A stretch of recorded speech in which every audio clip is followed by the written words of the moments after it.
Hello friends, मैं स्वाति स्वागत करती हूँ आपका अपने एक नए वीडियो में।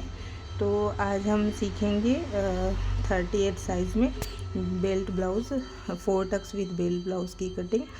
तो ये देखिए, मैंने पीछे का पल्ला पहले ही कट कर लिया था। इसकी रेडी लंबाई 14 इंच में थी, तो मैंने इसको 15 इंच पे लिया। और इसका चेस्ट का चौथा पार्ट मैंने 9.5 में लिया और 1.5 इंच की सिलाई मार्जिन ली है। तो ये देखिए, इसका जो सिलाई मार्जिन का है उसको मैंने मार्किंग कर लिया और नीचे कमर से मैंने 1 इंच डॉट के लिए निशान लगा लिया। तो चेस्ट में जितना भी रहता है ना सिलाई मार्जिन को लेते हुए, उसी से 1/2 इंच कम करके मैं कमर के लिए निशान लगा लेती हूँ। तो और उसके बाद मैं आर्म होल का निशान लगाया था मैंने 6 इंच में। और आर्म होल की जो गोलाई थी वो 17 इंच में थी, तो 17 का हाफ होता है 8.5 इंच में। तो उस पर निशान मैंने लगा लिया और पीछे का ही हिस्सा रख के मैंने सामने के लिए मार्किंग लगाना स्टार्ट किया। ये देखिए, सामने से मैंने सिर्फ 1 इंच या फिर 1/2 इंच मैंने छोड़ दिया। तो जैसा है पीछे का पार्ट सेम वैसे ही मैंने मार्किंग लगा दिया। बस इसमें कुछ ये करना है कि सामने का गला मैं 6.5 इंच पे लेती हूँ, ये देखिए। और पीछे सामने आई हुक की पट्टी के लिए मैंने 1 इंच छोड़ के रखा है, ये देखिए। और ये सामने गला का गोलाई मैंने दे दिया। और नीचे से मैं जो पीछे का पार्ट है उससे 1.5 इंच बढ़ा के सामने का पार्ट कट करूँगी, क्योंकि मुझे बेल्ट भी इसी में ही कट करना है। सामने जो 4 टक्स में बेल्ट के साथ जो रहता है, उसमें नीचे जो बेल्ट रहता है उसको हम 3 इंच 3.5 इंच ऐसे में रखते हैं। तो मैंने 1.5 इंच बढ़ा के लिया है। तो सामने तरफ से मैंने इसको 4 इंच में लिया और पीछे की तरफ से साइड से मैंने 3.5 इंच पर लिया है, क्योंकि ये इसमें सिलाई में भी दबेगा। तो ये देखिए, और आर्म होल की तरफ से भी मैंने इसको 1 इंच बढ़ा के लिया है, क्योंकि जब आर्म होल में हम डॉट डालते हैं ना, तो वो 1 इंच जो एक्स्ट्रा लिए रहते हैं वो दब जाता है। तो ये देखिए, मैंने शोल्डर से एपेक्स पॉइंट लिया है 10.5 इंच पर, और 10.5 से मैंने निशान लगाते हुए चारों तरफ मैंने डॉट के लिए निशान लगाया है। ये आर्म होल से जो क्रॉस पॉइंट है वहीं से मैंने लिया है डॉट के लिए। और जो एपेक्स पॉइंट है उसी को सीधा मार्किंग करते हुए उसी से नीचे 1 इंच लेते हुए जो साइड से डॉट जाता है ना, उसके लिए मार्किंग किया है। ये देखिए, ये 1 इंच नीचे जाती हूँ मैं डाउन करके। उसके बाद 5.5 इंच पर जो साइड का डॉट होता है उसके लिए डालती हूँ। तो आप जैसे बड़ा साइज़ का है और तो इसमें आप डॉट का साइज़ बढ़ा भी सकते हैं, और जैसे पफ आपको ज़्यादा नहीं चाहिए तो आप कम ही रख सकते हैं। तो ये पीछे का सामने का मैंने कट कर लिया। ये देखिए, आर्म होल पर जो मैंने 1 इंच का एक्स्ट्रा लिया है उसी को मिला के कट किया है मैंने। तो ये देखिए, ये बेल्ट का भी मैंने कट कर लिया है। बेल्ट को भी मैंने थोड़ा सा बढ़ा के नीचे से थोड़ा सा बढ़ा के ही कट किया है, क्योंकि जब हम सिलते हैं ना तो ये सिलाई में दब जाता है। और आर्म होल पर ये जो डॉट डलता है ना, तब उसके बाद आर्म होल की जो गोलाई होती है वो छोटा हो जाता है। देखिए, ये पीछे के पार्ट में मैं आपको मिला के दिखाती हूँ। जब ये आर्म होल का डॉट हम डालते हैं ना, तो ये पीछे के पार्ट से आर्म होल की गोलाई छोटी हो जाती है। इसलिए हमें क्या करना होता है, नीचे से 1 इंच डाउन करते हुए कट करना होता है, क्योंकि जब डॉट डालेंगे तो वो कवर हो जाएगा, वो सेम 8.5 पे आ जाएगा। और अगर इसको हम कट नहीं करेंगे तो ये सामने से आर्म होल जो है थोड़ा छोटा हो जाएगा। तो ये देखिए, मैंने थोड़ा सा छोटा कर लिया, 1 इंच को डाउन करते हुए छोटा किया है। और सभी डॉट पर मैंने कट्स लगा दिए हैं, ये देखिए। तो ये बेल्ट हो गया। और ये सामने का, जब ये नीचे से डॉट सेंटर का डॉट जब डलता है ना, तो जब बेल्ट के साथ मिलाते हैं तो ये फिक्स बैठ जाता है। और जो साइड का पार्ट है ना, उसको मैं पीछे के पार्ट से मिला के देखती हूँ, क्योंकि इसको मिलाना ज़रूरी होता है। अगर ये बराबर नहीं आता है ना, तो हमें आर्म होल में दिक्कत आती है। बाद में ये बराबर से नहीं बैठता। जब साइड की सिलाई करते हैं ना, तो ये बराबर से नहीं बैठेगा। इसलिए मैं पहले ही इसको चेक कर लेती हूँ, देखती हूँ कि ये बराबर है कि नहीं। उसके बाद जो फैब्रिक बचा है, ये अस्तर का फैब्रिक था, तो इसमें मैंने आस्तीन के लिए कट किया। आस्तीन मेरे को थोड़ा सा बड़ा चाहिए था, लेकिन ये थोड़ा छोटा था ये अस्तर का कपड़ा, इसमें मैं नीचे सामने से जोड़ लगा लूँगी। तो ये मैंने मोहरी का नाप ले लिया है 6 इंच में, और 1.5 इंच सिलाई मार्जिन ले लिया है। तो ये देखिए ये मैंने लिया है 6.5 इंच पर लंबाई इसकी, और जो चेस्ट का चौथा हिस्सा होता है ना उसी को लेते हुए मैंने ये सीधा निशान ले लिया है। और आर्म होल में 3 इंच 3.5 इंच की गहराई हम लेते हैं। अब 2 इंच छोड़ते हुए इसी गहराई पर हम निशान लगा लेते हैं, और जो सिलाई मार्जिन लिए हैं ना उससे मिलाते हुए, मोहरी से मिलाते हुए ये मैंने नाप ले लिया। तो हम देखते हैं कि आर्म होल हमारा कितना है। आर्म होल मेरा था 17 इंच, उसका हाफ आना चाहिए गोलाई में, हाफ मतलब 8.5 पे आना चाहिए। तो मैंने ये देखिए ये निशान लगा लिया और ये कट कर दिया। 8.5 की गोलाई है और उसके साथ सिलाई मार्जिन भी है। तो ये सामने से मैं ये थोड़ा सा छोटा है लंबाई में, आस्तीन की लंबाई, तो मैं सामने से इसमें जोड़ लगा लूँगी क्योंकि अस्तर में जोड़ लगाना है। और इसी को रखते हुए मैं ये सभी पार्ट को रखते हुए फिर मेन फैब्रिक में कटिंग करूँगी। और देखिए मैं सामने का जो गोलाई रहता है उसको कैसे लेती हूँ, जो एक्स्ट्रा हम लोग सिलाई मार्जिन ले रहते हैं ना उसको छोड़ते हुए ये जो एक्स्ट्रा पार्ट बचता है वही हमारा सामने का जो आगे में जो हम कट्स देते हैं ना गहराई के लिए, वो निशान लगा लेती हूँ। और मैं इसको जब सिलाई कंप्लीट हो जाती है ना उस टाइम पर करती हूँ, क्योंकि पहले से कट कर दिया रहोगे ना तो कभी भी क्या होता है कि हमसे गलती से भी अगर आगे पीछे हो गया ना, एक ही साइड का कट गया तो गड़बड़ हो जाती है। इसलिए मैं ना सिलाई करते टाइम ही इसको सामने की गहराई देती हूँ। तो ये मेन फैब्रिक पर मैं ये सभी पार्ट रख के कट कर लूँगी। तो इस ब्लाउज के कपड़े में ना दोनों तरफ बॉर्डर था, तो एक तरफ का बॉर्डर मैं कट करके निकालूंगी क्योंकि ये आस्तीन में मुझे अलग से जोड़ना पड़ेगा। तो ये देखिए मैंने मेन कपड़ा रख लिया और पीछे का हिस्सा मैंने इसके ऊपर रख के पीछे का हिस्सा पहले कट किया है। ये देखिए पीछे का हिस्सा मैंने कट कर लिया। और मेन कपड़े पे क्या होता है, थोड़ा थोड़ा हमें एक्स्ट्रा ही कट करना होता है, क्योंकि जब हम अस्तर को मेन कपड़े से चिपकाते हैं ना तो वो इधर उधर खसक जाता है। इसलिए गड़बड़ ना हो करके हमें थोड़ा एक्स्ट्रा ही कपड़ा लेते हुए कट करना होता है। तो मैं कपड़े को एडजस्ट करते हुए ये देखिए पीछे का पार्ट मैंने कट कर लिया और वहीं से सामने का पार्ट मैंने कट किया, और नीचे के बेल्ट के लिए भी ये कट कर लिया मैंने। ये देखिए नीचे के बेल्ट के लिए साइड से जो कपड़ा बचा उसी में से हो जाएगा। तो हमें ना जब साड़ी से जब जो कपड़ा निकले रहते हैं ना ब्लाउज के लिए, उसको बड़े एडजस्ट कर के कट करना होता है, क्योंकि अक्सर देखना ये ब्लाउज की जो साड़ी में से जो निकला रहता है ना ब्लाउज का पीस, वो थोड़ा छोटा ही होता है, इसलिए हमें थोड़ा देख कर ही कटिंग करना होता है। और ये देखिए ये नीचे का पार्ट मैंने कटिंग कर लिया है बेल्ट का जो, और सभी पार्ट मैंने अस्तर पर रख के कटिंग कर लिया है। ये देखिए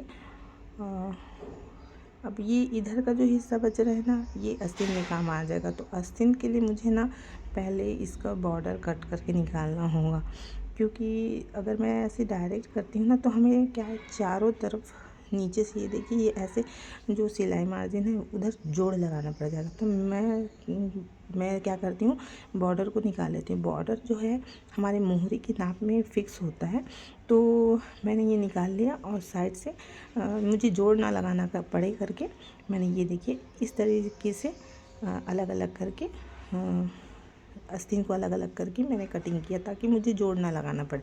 इससे क्या है हमारा कपड़ा भी पूरा एडजस्ट हो जाता है और बॉर्डर भी सही तरीके से आ जाता है आस्तीन में। और अगर हम बॉर्डर के समेत कट करते हैं ना तो हमें बहुत सारा जोड़ लगाना पड़ता है, मतलब आस्तीन के चारों तरफ जोड़ लगाना पड़ता है एक्स्ट्रा। तो मैं इसी तरह से कटिंग करती हूँ। ये देखिए मैंने एक एक करके दोनों आस्तीन को कट कर लिया है। बस हमें ये ध्यान रखना होता है कि दोनों सीधी साइड आनी चाहिए। कभी कभी क्या होता है कोई फैब्रिक उल्टा सीधा एक जैसे रहता है तो हमें समझ नहीं आता, लेकिन इस फैब्रिक में ऐसा था कि ये सामने और आगे और पीछे समझ आ रहा था, पीछे थोड़ा रफ था। तो कई कपड़े ऐसे होते हैं जो उल्टा सीधा पता ही नहीं चलता, उसमें थोड़ा देख कर ही कटिंग करना पड़ता है। तो ये देखिए मैंने ये सभी पार्ट कट कर लिए हैं और बॉर्डर भी कट करके रख लिए हैं। जब सिलाई करूँगी ना तो अस्तीन में ये बॉर्डर मैं एक अलग से जोड़ूँगी। तो चलिए अब मशीन पर चलते हैं और आपको दिखाती हूँ। ये देखिए ये सभी पार्ट मैंने जो कट करके रखे हैं ना वो अस्तर के साथ मैं चिपका लेती हूँ। तो कई लोग क्या करते हैं फैब्रिक ग्लू से चिपका लेते हैं, लेकिन मैं सभी कपड़े में ऐसा नहीं करती। कर लेती हूँ लेकिन सभी कपड़े में ऐसा करना सही नहीं रहता।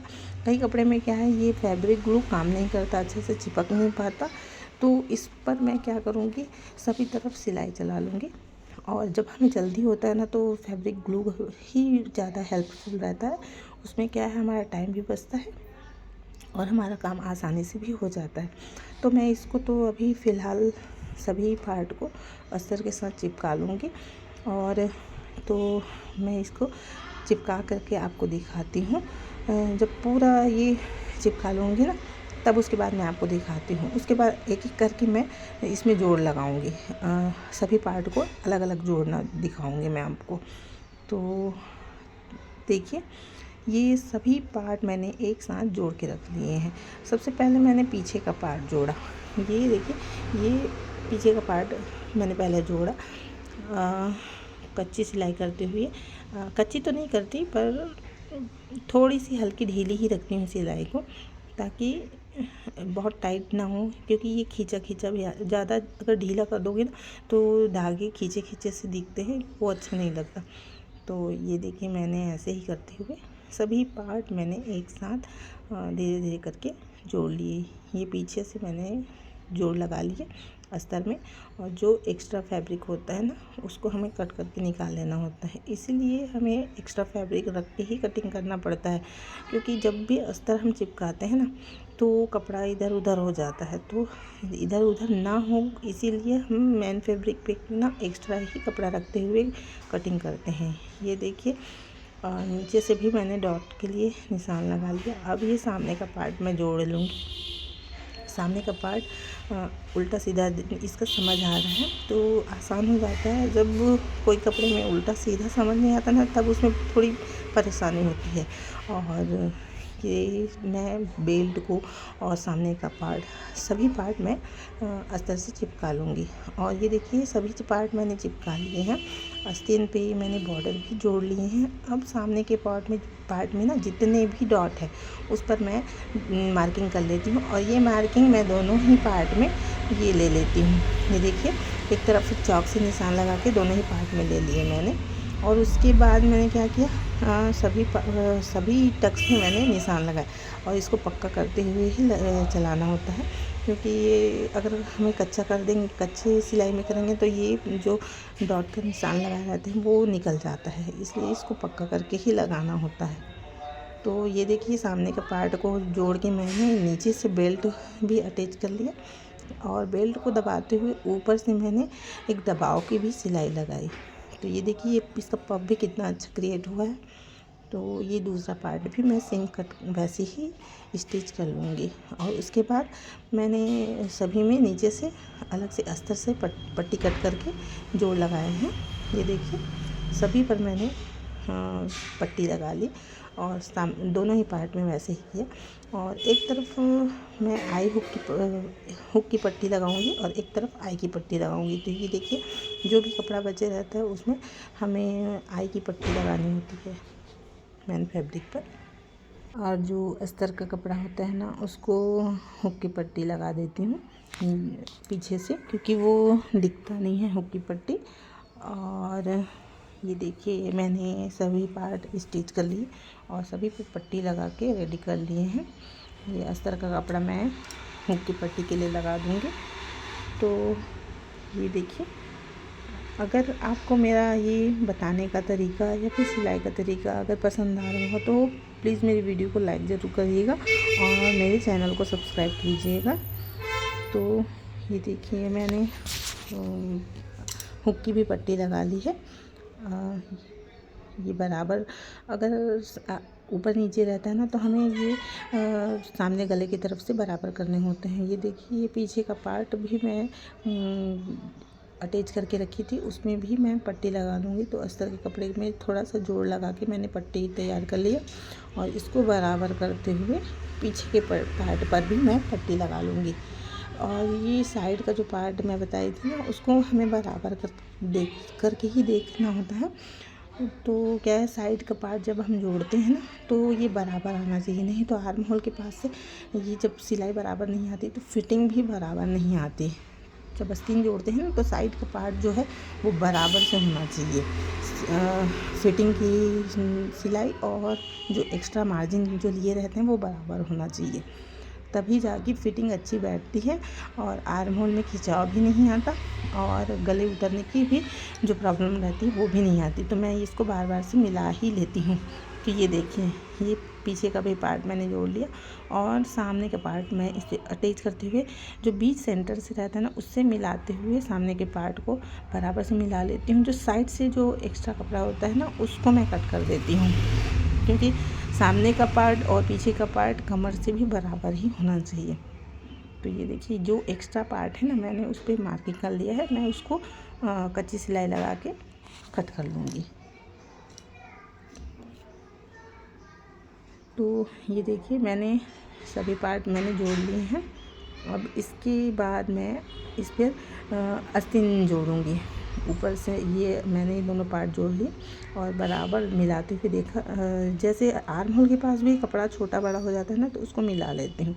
और जैसे ये देखिए, मैंने गले की पट्टी के साइड से भी बराबर करते हुए ही इसको कट किया है। कच्ची सिलाई चला देती हूँ, उसके बाद मैं उसको एक्स्ट्रा जो भी कपड़ा रहता है उसको कट कर देती हूँ, क्योंकि इसी से यही जो बराबर नहीं होता है ना तो हमारा जो कंधा गिरने का समस्या रहता है वो इसी कारण से होता है। क्योंकि हमारी ये जो कंधे के पास की जो पट्टी होती है वो बराबर अगर नहीं होगी ना तो हमारे हाथ की तरफ से ये आस्तीन हमें खींचेगा और खींचता है, इसीलिए हमारा गला उतरने लगता है। तो ये देखिए, आस्तीन में मैंने आपको बताया था ना, सामने के पार्ट में मैं गहराई इसी तरीके से लगाती हूँ। ये देखिए, सामने के पार्ट को मैंने गहराई लगा ली और इसको स्टिच कर लिया।